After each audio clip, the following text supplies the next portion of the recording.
In the late 1800s, during a time of rapid growth and industrial expansion in the United States, a man arrived in Chicago who would later become one of the first documented serial killers in American history. His name was Herman Webster Mudgett, though the world would come to know him as H. Holmes. On the surface, Holmes was charming, intelligent, and sophisticated, a man who could easily gain the trust of those around him. But beneath this carefully crafted exterior lurked something far darker. Holmes was born in 1861 in New Hampshire. Even as a child, he exhibited intelligence and ambition, yet there were unsettling signs in his behavior. He was cold and detached, and some reports suggest he developed an early fascination with death, a fascination that would become central to his life. As he grew older, Holmes pursued a career in medicine, enrolling at the University of Michigan. There, rumors circulated that he engaged in fraudulent schemes involving cadavers, already displaying a willingness to manipulate systems for personal gain. But it wasn't until he moved to Chicago that his activities escalated into something far more sinister. In 1886, Holmes arrived in Chicago, just a few years before the 1893 World's Columbian Exposition, a massive event that drew millions of visitors to the city. Spotting opportunity, Holmes purchased property and began construction of what would later be called the Murder Castle. From the outside, the building resembled a normal hotel. But inside, it was anything but ordinary. Holmes designed it with secret passageways, hidden rooms, staircases leading nowhere, and doors that could be locked from the outside. Some rooms were soundproof, ensuring no one could hear what happened within. Gas lines ran through certain rooms, allowing Holmes to quietly incapacitate victims from his office. And the basement, rumored to contain equipment for destroying or concealing bodies, was perhaps the most horrifying feature. Holmes used the hotel to lure victims, many of them women visiting Chicago for the exposition. He presented himself as a trustworthy and charismatic man, offering jobs or accommodations. Some women were promised positions as secretaries or assistants. Others were travelers in need of a place to stay. Once inside, many would never be seen again. Beyond murder, Holmes was a consummate fraudster.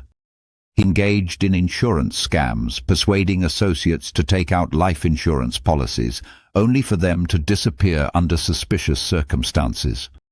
His crimes weren't just acts of violence, they were carefully calculated schemes for control, manipulation, and financial gain. For years, Holmes evaded suspicion. People noticed that those around him seemed to vanish, but law enforcement at the time lacked the resources and investigative techniques to catch him. Holmes's ability to assume multiple identities further shielded him from detection. Eventually, Holmes left Chicago, continuing his schemes across different states. In 1894, his luck ran out. Authorities arrested him in Boston during another insurance fraud attempt. Initially, he denied all wrongdoing, but as investigators delved deeper, the trail of missing persons and fraudulent activities led straight back to him. Under pressure, Holmes confessed to several murders, though the exact number of his victims remains uncertain. Estimates range from dozens to possibly more, complicated by the lack of surviving evidence and the secretive nature of his crimes. The discovery of the Murder Castle captured national attention. Newspapers published sensationalized accounts of its hidden rooms, trapdoors, and horrifying devices, turning Holmes into a figure of macabre fascination. He represented a new kind of criminal, one who acted with calculated precision rather than impulsive rage. In 1896, H. Holmes was executed by hanging. Even in his final moments, he appeared calm and unremorseful, leaving a chilling impression on all who witnessed his death. Holmes's story endures, more than a century later, as a haunting example of the darkness that can hide behind charm and intelligence. His methodical approach to murder, combined with his cunning and manipulative nature, set a precedent for understanding the psychology of serial killers. The idea of a building designed explicitly for trapping and controlling victims adds a layer of psychological horror that few cases can match. Even today, debates continue. Some historians believe the legend of the murder castle was exaggerated by newspapers eager to sell copies, while others argue the reality was even more gruesome than reported.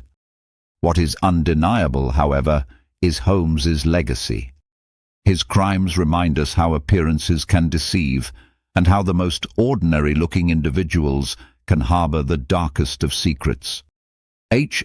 Holmes remains one of history's most infamous figures, a chilling illustration of human cunning, cruelty, and the lengths some will go to satisfy their twisted desires.